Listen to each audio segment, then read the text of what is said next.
ఏదో మహాకూటమి ఏర్పడింది కాబట్టి పొత్తు యొక్క మర్యాదలను పాటించాలి. ఇష్టం ఉన్నా లేకపోయినా మిగిలిన కూటమిలోని సభ్యుల గురించి పొగడాలి. కాబట్టి మేము పొగుడుతున్నాం అని రాజకీయ పక్షాలు టీడీపీ, జనసేన, బీజేపీ మాట్లాడుతున్నాయి. ఒక విధంగా అర్థం చేసుకోవచ్చు. తప్పదు, కలిశారు కాబట్టి ఎంత దౌర్భాగ్యులైనా మహా మంచి వాళ్ళు, మహా పెద్ద మనుషులు అని చెప్పాలా. రాత్రులు కన్నం వేసేవాళ్ళు ఉన్నా కానీ వీళ్ళు ప్రజాసేవ చేసేవాళ్ళు అని చెప్పాల్సిన అవసరం ఉంది. అది ఎలక్షనీరింగ్లో పార్ట్. ప్రజలు నమ్మకపోయినా వాళ్ళు చెప్పాలి, వాళ్ళు చెబుతున్నారు. అదే ఒక ఎత్తు అయితే, ప్రశాంత్ కిషోర్ పేరు చాలామంది వినే ఉంటారు. ఆయన కూడా మహాకూటమిలో భాగమైపోయాడు. మరి చంద్రబాబు నాయుడు అంటే ఆయనకు పడలేదు, ఇది చేయి జారిపోయింది, చేతులు గాలిన తర్వాత ఆకులు పట్టుకుని లాభం లేదు, ఇప్పుడు కనుక ప్రయత్నం చేసినా ఏమీ రావయ్యా నీకు చంద్రబాబు, ఓడిపోతావని చెప్పిన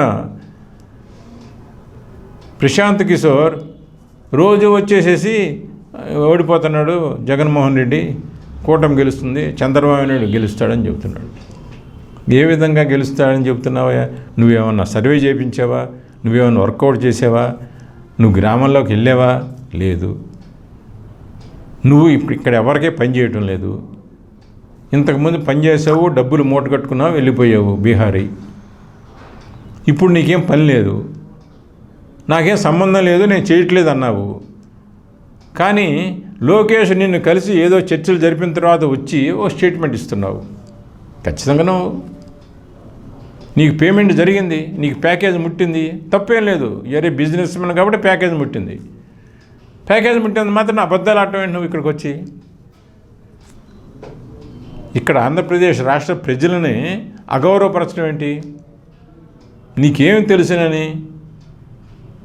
ఇంతకుముందు ఎట్లాగో అంతకుముందు మోడీ, తర్వాత జగన్మోహన్ ఇటువంటి పార్టీలు ఎట్లాగో గెలిచే పార్టీలు వెనకమాల పడి వాళ్ళకి ఏ విధంగా చేయాలో చెప్పేసి ఆర్గనైజ్ చేసినట్టు చేసావు కాబట్టి. అంతేగాని నీ మూలంగా ఎవరో గెలవలేదు కదా, నువ్వు ఎవరిని గెలిపించలేవు కదా. నువ్వు గెలిపించే శక్తి నీకుంటే చంద్రబాబు నాయుడు గెలిపించవా? తీసుకో డబ్బులు, ఆయన ఇస్తాడు కదా. కాబట్టి ఈ రోజున ఆ పని ఏదో విడిపోయారు. మీరు ఇంతకుముందు చేసిన ఆ సంస్థ విడిపోయింది, ఎవరికాళ్ళు తలా ఒక జెండా పట్టుకుని వెళ్ళిపోయారు. నీకు ఆ కెపాసిటీ లేదు ఆన్ యువర్ ఓన్. కాబట్టి ఈ రోజున చిలక చేసి అని చెప్పి డబ్బులు సంపాదించుకుందన్న ఉద్దేశంతో చిలకలనే 4 పట్టుకొచ్చావు. చిలక చేసి చెప్తానంటున్నావు. అంతకుముందు 2019లో కూడా అంతకుముందు ఎంతో లగడపాటి రాజగోపాల్ అంటే సర్వే బాగా చేస్తాడు, ఖచ్చితంగా అసెస్ చేస్తాడు ఎన్నికలు అనుకునేవాళ్ళు. ఆయన పూర్తిగా పప్పులో కాలేశాడు. అంతకంటే గొప్పవడం కాదు నువ్వు. లగడపాటి రాజగోపాల్ కంటే గొప్పవడం కాదు. ఒక విధంగా చెప్పాలంటే నీకంటే 1000 టైమ్స్ బెటర్ లగడపాటి రాజగోపాల్. ఆయన పప్పులో కాలేశాడు. నువ్వు పెద్ద వీరుడోలే వచ్చావు. నీకు ఇక్కడ భాష రాదు, పాడు రాదు. నువ్వు ఎవరితో ఏం మాట్లాడావు? కాబట్టి నీ అవతారాన్ని ఇక్కడ తీసుకొచ్చి నీకు సంబంధం లేని చోట ఇష్టం వచ్చినట్టు మాట్లాడి డబ్బులు కొట్టుకుంటానికి చేస్తుంది వ్యవహారం తప్పితే ఏమీ కాదు. ఆల్రైట్, ఈ దేశంలో ఎవరిదినైనా డబ్బులు కొట్టుకోవచ్చు. పెద్ద పెద్ద కేంద్ర ప్రభుత్వాలు, రాష్ట్ర ప్రభుత్వాలు ఇంతకుముందు కలిసిమెలిసి డబ్బులు కొట్టుకున్నాయి. కాబట్టి నువ్వు కూడా ఈ చంద్రబాబు నాయుడు శిష్యుడు కాబట్టి, మోడీ శిష్యుడు కాబట్టి అదే పందాలో నాకు ఏదైతే ఏమైంది, ఎవరెట్టిపోతే ఏమి, నువ్వు చెప్పమన్నావు, నేను చెబుతున్నా, నువ్వు గెలుస్తావని నువ్వు చెప్పమన్నావు, నాకు ఇంత ఇస్తే చెబుతానన్నాను, అందుకని చెబుతున్నాను. అంత మాత్రాన ప్రజలు నీ మాట నమ్ముతారని అనుకో. మాకు నువ్వని నీకు అనుకుంటే సంబంధం లేదు, చంద్రబాబు నాయుడు అనుకుంటున్నాడేమో. పాప ఆయన డబ్బులు దండగ తప్పితే ఈయన ఇటువంటి మూలంగా ఫలితం ఏం లేదు. కాబట్టి ప్రజలను అగౌరవపరచడం, ఇక్కడ ఓటర్లని ఏమీ లేకుండా ఇష్టం వచ్చి మాట్లాడటం ఓటర్ గురించి నువ్వు మాట్లాడుకుంటే మంచిది. నువ్వు పోయి ఆ బీహార్లో తగలబడితే అక్కడ వాళ్ళకి చెప్పుకో, ఎవరో నితీష్ కుమారో ఎవరో ఆ పప్పు యాదవ్ ఎవరు ఉంటారో. కాబట్టి వీళ్ళందరినీ తీసుకొచ్చి పరమ దౌర్భాగ్యుల్ని వీళ్ళందరూ కూడా ఇక్కడ ఎవరు గెలుస్తున్నారో చెప్పడం చూస్తుంటే మాత్రం చాలా ఎబ్బెట్టుగా విచిత్రంగా కనిపిస్తూ ఉంది. కాబట్టి పీకే ఈ పవన్ కళ్యాణ్, ప్రశాంత్ కిషోర్ లాంటి వాళ్ళు పెద్ద తేడా ఏం లేదులేండి. ఈ పీకేకి ఆ పీకేకి. ఈయన ఏమీ తెలియకుండా మాట్లాడతాడు, ఆయన కూడా ఏమీ తెలియకుండానే మాట్లాడతాడు. ఈయన కూడా స్టేట్మెంట్లు ఈ మధ్యన బ్రహ్మాండంగా ఇస్తున్నాడు.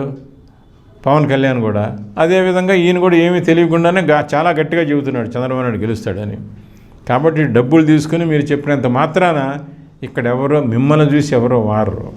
కాబట్టి ప్రజలకు ఎవరైతే బాగు చేస్తారని అనుకుంటారో, ఎవరైతే మంచి చేస్తారని ప్రజలు ఫీల్ అవుతారో వాళ్ళకే ఓటేస్తారు. వాళ్ళు ఓట్లు వేసే వాళ్ళు మాత్రం మీరు చెప్పిన వాళ్ళు మాత్రం వాళ్ళ లిస్టులో లేరు, ప్రజల లిస్టులో. కాబట్టి కాంగ్రెస్ ఒక పక్కన, కాంగ్రెస్కి ఇప్పుడు ఇదంతా మహాకూటమి అయితే మహాకూటమి కాంగ్రెస్ ప్రెసిడెంట్ని సపోర్ట్ చేస్తూ ఉంది షర్మిలమ్మని. ఇక అక్కడ ఆవిడకి డిపాజిట్ రావడమే కష్టమైతే వీళ్ళందరూ కూడిన మాత్రం డిపాజిట్ వస్తుందా? అంతకుముందు ఏమైంది? వివేకానంద రెడ్డికి డిపాజిట్ వచ్చిందా? తెలుగుదేశంలో కాంగ్రెస్ కలిసి సపోర్ట్ చేశారు అప్పుడు. కాబట్టి ఇవన్నీ కూడా చూస్తున్నట్టయితే వీళ్ళు ఎంత గొడవ చేసినా కానీ దీని యొక్క ఎఫెక్టు ప్రజల మీద ఏమీ లేదని మాత్రం తెలిసిపోతూ ఉంది.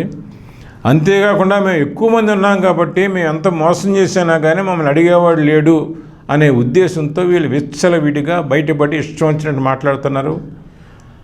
ఓటర్లను గౌరవించటం లేదు, ప్రజాస్వామ్యాన్ని గౌరవించటం లేదు. ఇష్టం వచ్చినట్టు డబ్బులు పంపిణీ జరుగుతూ ఉంది, టికెట్లు అమ్ముకుంటున్నారు. ఇవన్నీ చూస్తున్న ప్రజలు మాత్రం వాళ్ళ నిర్ణయం గురిపెట్టు కొడతారు. ఈసారి ఎన్నికల తరువాత ఈ మహాకూటమి వెళ్ళి ఏ మహామురుగులో ఉంటుందో మాత్రం ఊహించుకోవచ్చు. నమస్కారం.